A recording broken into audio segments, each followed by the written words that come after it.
So I take a bag, I have a good compost and it's wet. I just added water to that. But normally what I do is I chip fresh willow, I let it soak for 24 hours, and then I'd use the water from the willow inside in the compost. This is a glue hormone. So, I'll throw that in there, about that much of it. Clean your hand. Set it up like that. Now what I'd also have is I'd have had an aloe vera leaf. So I'd have taken aloe vera, mixed it 50-50 with honey, put it into the blender and I have it in a jar. Then I take the tree and take that off. And I cut like that around. And I go down a couple of inches. You get better at it. You're probably better off practicing with a willow or something. You peel it. And you can see that comes off all the way. Oh, wow. So what you want to do is cut the direct flow between there and there. But what happens is that this actually stays alive. As you can see, they're a little bit paler. So the tree is still feeding moisture. If you cut that off and put it in the ground, it wouldn't survive. The tree is still feeding moisture up to it. You can hold that there now, Jeff. If I had my honey and thing, I'd paint it on there because it's antibacterial, antiviral, and it's got growth hormones in it. So I take my bag, it's stuffed in like that, pretty consistent. I hold it like that. You want to take a cut down the middle and open it up like that. And then you turn around and you put it around the tree. You want to come down around here, that part, down about an inch or two. You put it around and you wrap it. Now again, at the start you probably want two people helping you because your hands wouldn't be. Once you get it like that, then you take the Kerry colours. Gonna go. You stole the Donegal colours. Is this true?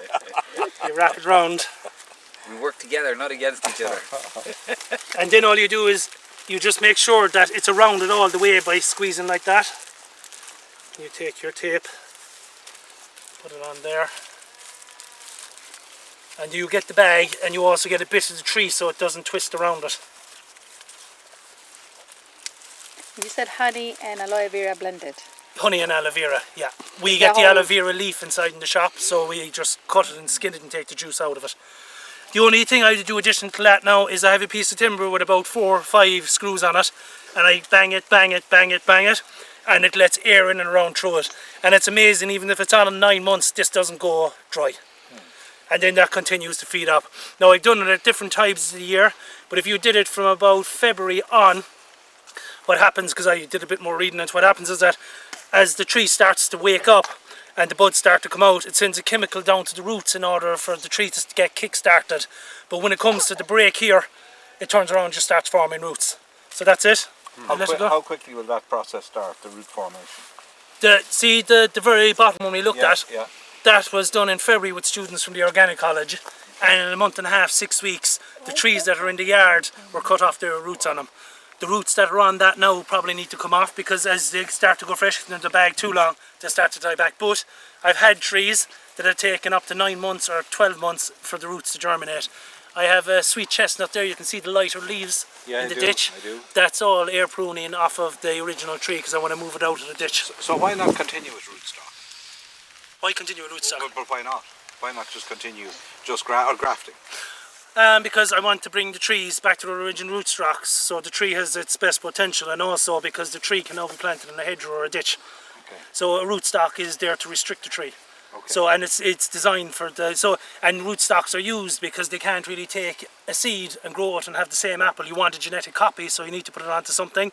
And it was very easy to take a crab apple or whatever the particular apple was. It didn't matter what the rootstock down was once you had the cut on the top. Yeah. So all I'm doing now, instead of trying to fix this onto something else, I'm letting it grow on its own roots and it'll come back to its full potential.